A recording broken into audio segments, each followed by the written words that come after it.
Shalom Bapak Ibu Saudara-saudari. Saya mengawali perenungan kita. Saya ingat sebuah kisah di tahun 1981, tepatnya di tanggal 28 Maret 1981.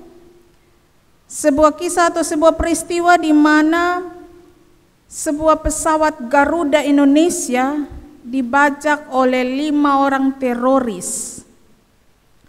Jadi kisah ini berawal dari di tanggal 28 Maret itu, sebuah pesawat Garuda Indonesia yang hendak terbang dari Palembang menuju ke Medan. Dalam perjalanannya pesawat ini dibajak oleh 5 orang teroris, dan karena itu teroris ini memaksa agar pesawat ini didaratkan atau bahkan mendarat di sebuah bandara di Bangkok. Dalam pendaratannya para teroris ini menyampaikan tuntutannya kepada pemerintah Indonesia secara khusus agar ke-14 temannya yang sementara ini sedang dipenjarakan oleh karena sebuah kasus, oleh karena sebuah kejahatan, segera harus dibebaskan. Jika tidak, para teroris ini mengancam keselamatan para penumpang pesawat. Artinya bahwa para penumpang pesawat ini tidak akan selamat jika pemerintah Indonesia tidak menuruti apa yang mereka kehendaki.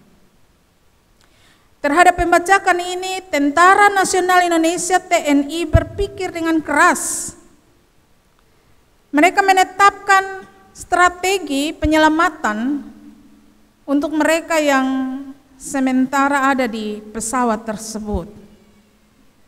2 hari kemudian, para tentara Indonesia TNI diterjunkan ke lokasi tersebut guna misi penyelamatan dari para penumpang pesawat. Dan tentara yang dikirim ini berjumlah 35 orang tentara dari pasukan yang paling terbaik di antara pasukan-pasukan lainnya. Bapak Ibu Saudara-saudari, tidak lama pada waktu dini hari, ke-35 orang TNI itu bersiap untuk melakukan penyerbuan.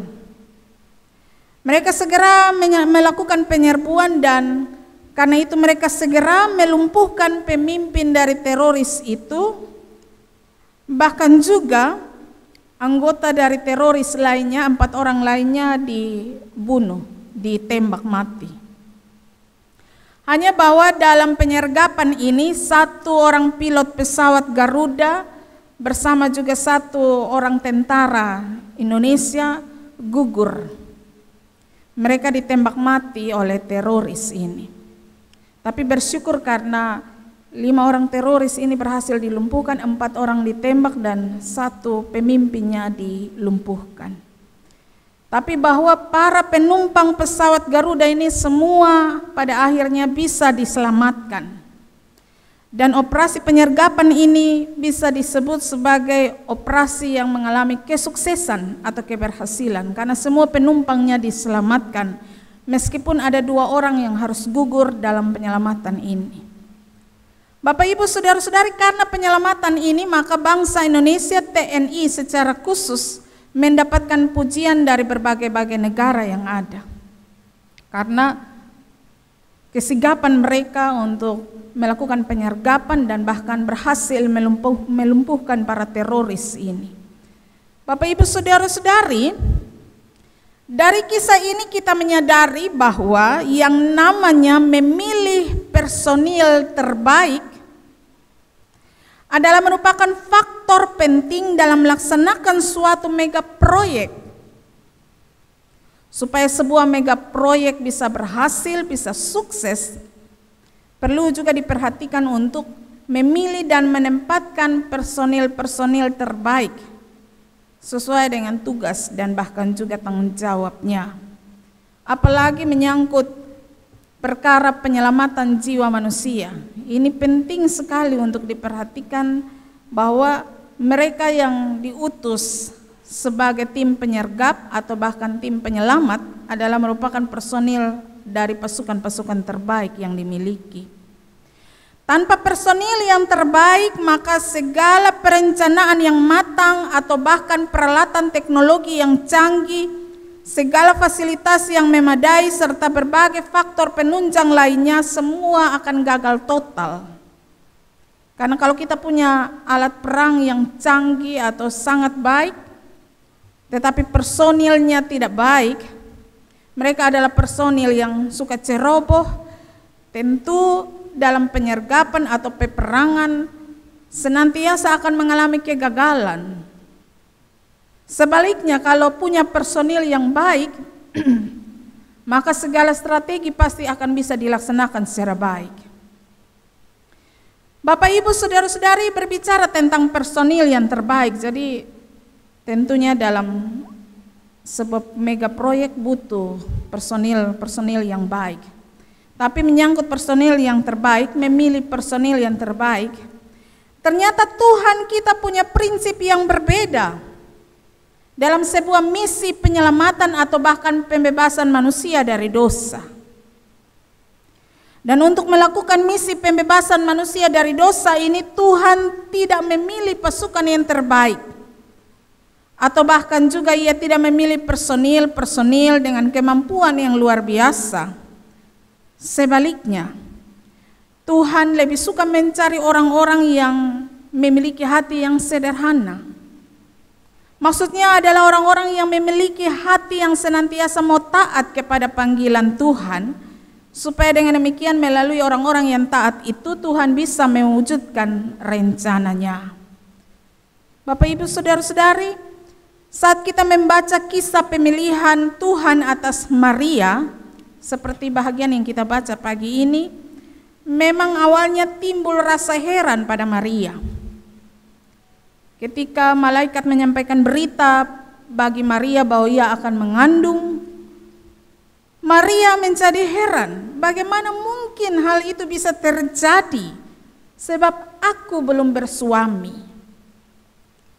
Tetapi setelah malaikat menjelaskan dan bahkan memberi peneguhannya melalui apa yang menjadi janji Allah, Maria kemudian menyanggupinya, meskipun sebenarnya Maria tahu bahwa ada resiko-resiko yang harus ia tanggung ketika ia menjawab, "Ya, saya bersedia."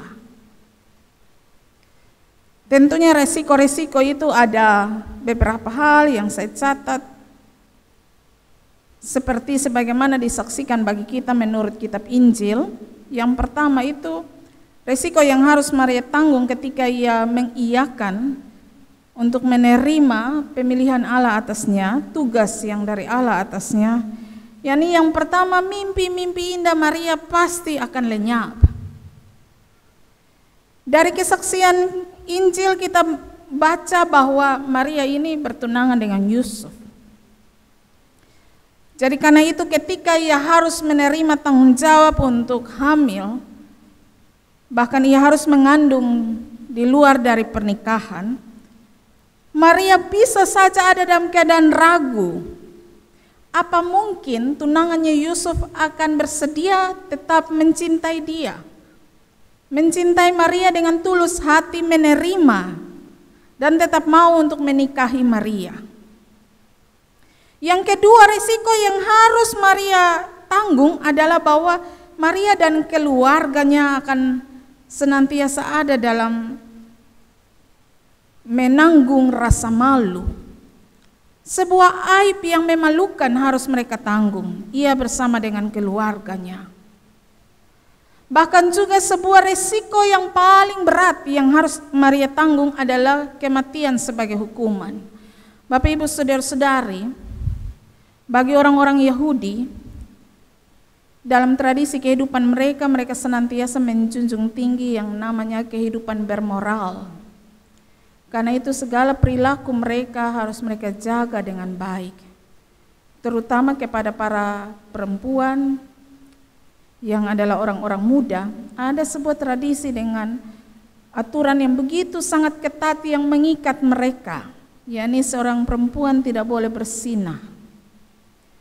Jadi karena itu Maria membayangkan kalau ketika ia harus menanggung, ketika ia menyediakan dirinya dan mengikuti apa yang menjadi tanggung jawab yang dipercayakan dari Tuhan kepadanya, maka Maria harus menanggung bukan hanya rasa malu ia bersama dengan keluarganya, tetapi ia harus siap dicibir, bahkan juga mungkin ia ada dalam ancaman untuk kemudian dirajam sampai mati, dilempari dengan batu sampai mati. Untuk seorang perempuan muda orang Yahudi, kalau ia berzinah, ia hamil di luar dari pernikahan, maka hukumannya adalah ia harus dirajam sampai mati, dilempari dengan batu sampai mati. Ini resiko yang sementara harus dihadapi oleh Maria ketika ia memberi dirinya untuk taat kepada apa yang Tuhan sampaikan kepadanya melalui malaikat Tuhan. Jadi Bapak Ibu Saudara-saudari, sekarang jelas bahwa undangan pelayanan yang ditawarkan oleh Tuhan kepada Maria bukan sebuah undangan yang enteng ataupun ringan. Tapi mengapa Maria harus mengiyakannya? Saudara-saudari, jadi hal yang pertama yakni bahwa panggilan pelayanan itu merupakan anugerah Allah. Kalau kita lihat dalam bacaan kita Lukas 1 ayat 28. Lukas 1 ayat 28. Ketika malaikat itu masuk ke rumah Maria, ia berkata, "Salam hai engkau yang dikaruniai, Tuhan menyertai engkau."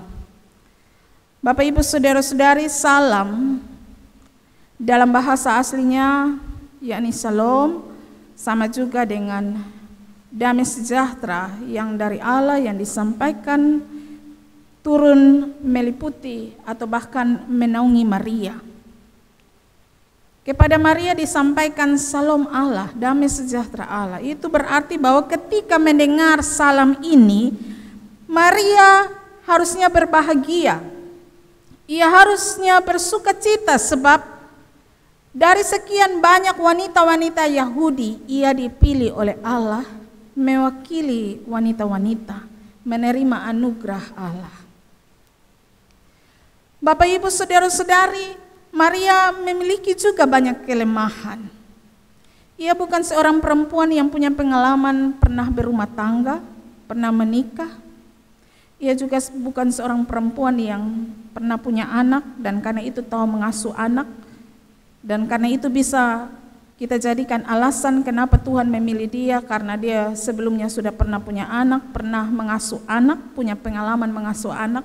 Jadi karena itu Tuhan memilih dia, tapi bukan itu alasannya Bapak Ibu Saudara-saudari. Tuhan memilih Maria karena anugerah Allah. Karena anugerah Allah, Tuhan berkenan atas Maria. Dan anugerah Allah ini tidak membutuhkan alasan dari kita manusia. Dan karena anugerah Allah ini Bapak Ibu Saudara-saudari, Maria menjadi bingung. Maria ada dalam keadaan bingung. Logikanya berontak. Apa yang disampaikan oleh malaikat Allah kepadanya sungguh tidak masuk akal. Tapi saudara-saudariku, kebingungan Maria ini kemudian dijawab dengan jaminan bahwa Roh Kudus akan turun atasmu dan karena itu kuasa Allah akan menaungimu, sehingga dengan demikian segala ketidakmungkinan akan dapat menjadi mungkin. Bapak Ibu Saudara-saudari, seandainya kalau kita ada dalam posisi sebagai Maria, ketika kita berhadapan dengan sebuah keheranan yang luar biasa, seperti halnya berita yang didapatkan oleh Maria ini, dan malaikat Allah memberi jawaban bagi kita bahwa Roh Kudus akan turun ke atasmu dan kuasa Allah akan menaungimu. Dan karena itu kemustahilan, ketidakmungkinan akan menjadi mungkin. Seandainya kepada kita diberi jawaban seperti itu, apakah jawaban itu menjadi cukup bagi kita? Bapak Ibu Saudara-saudari, mendengar jawaban ini, Maria tetap ada dan bergumul dalam kesulitan yang akan ia hadapi. Ia akan menanggung malu bersama dengan keluarganya. Ia akan menghadapi kemungkinan ditolak, bahkan juga mungkin dibenci oleh Yusuf yang adalah tunangannya itu. Bahkan ia juga akan menghadapi kemungkinan ia mengalami hukuman mati dengan dirajam karena ia mengandung di luar dari pernikahan. Menghadapi kesulitan ini Tuhan tahu, karena itu melalui malaikat Allah kepada Maria diingatkan beberapa bukti. Salah satunya seperti yang kita saksikan dalam bacaan kita pagi ini, Lukas 1 ini, untuk memberi Maria keyakinan bahwa sanak keluarganya sendiri, yakni Elisabeth pun bahkan mengandung di hari tuanya, di masa tuanya. Semua itu terjadi karena pekerjaan kuasa Allah. Kuasa Allah lah yang telah memungkinkan semua yang terlihat mustahil menjadi terjadi atau bahkan mungkin. Maka ini menjadi hal yang kedua, Bapak Ibu Saudara-saudari, yang harus dihayati oleh sekalian kita dari kesaksian yang ditampilkan oleh Maria ini. Bahwa karena kuasa Allah, Maria kemudian dituntun untuk mempercayai Tuhan sekalipun apa yang ia dengarkan menjadi tugasnya masih amat sangat sukar untuk dipahami. Meskipun Maria masih sangat heran, bagaimana mungkin hal itu akan terjadi? Tetapi karena kuasa Allah yang akan turun menaunginya, Maria mau untuk mempercayai Tuhan. Bapak Ibu Saudara-saudari, kalau kita telusuri kesaksian-kesaksian dalam Alkitab, tersedia begitu banyak kisah-kisah yang mustahil bagi kita manusia, tetapi menjadi mungkin karena kuasa Allah. Kita baca banyak sekali. Salah satunya seperti bahagian nats pembimbing kita tadi, Kejadian. Sarah bersama dengan suaminya, di masa tua mereka Allah menganugerahi mereka seorang anak. Sebuah kemustahilan dalam perhitungan manusia, tetapi menjadi mungkin karena kuasa Allah. Kita juga pernah menyaksikan tentang Nabi Musa dalam Perjanjian Lama, di mana dalam usianya sekitar 70-an atau 80-an tahun, ia diutus oleh Tuhan untuk menuntun bangsa Israel keluar dari tanah perjanjian, keluar dari tanah Mesir menuju ke tanah perjanjian.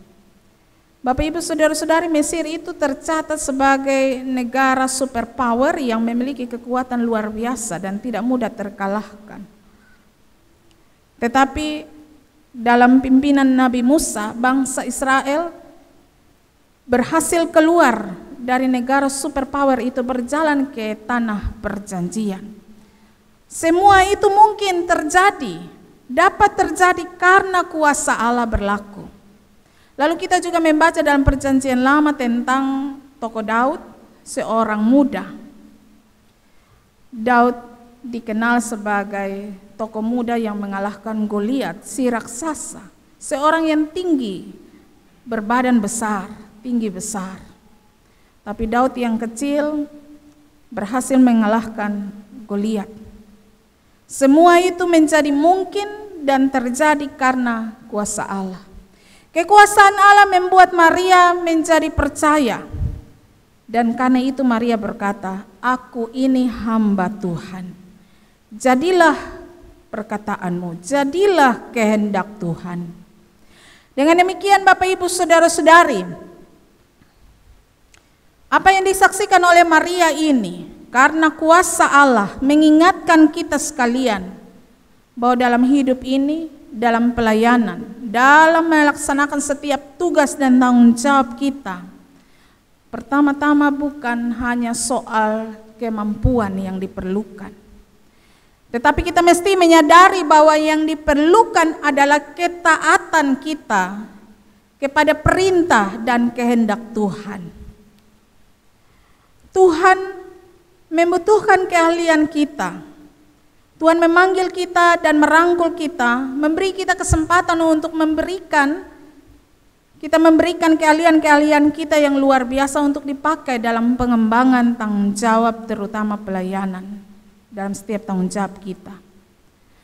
Tapi bahwa ketika Tuhan memilih orang-orang dalam anugerahnya, Ia senantiasa ingin agar kita memiliki ketaatan yang sungguh kepada kuasa-Nya.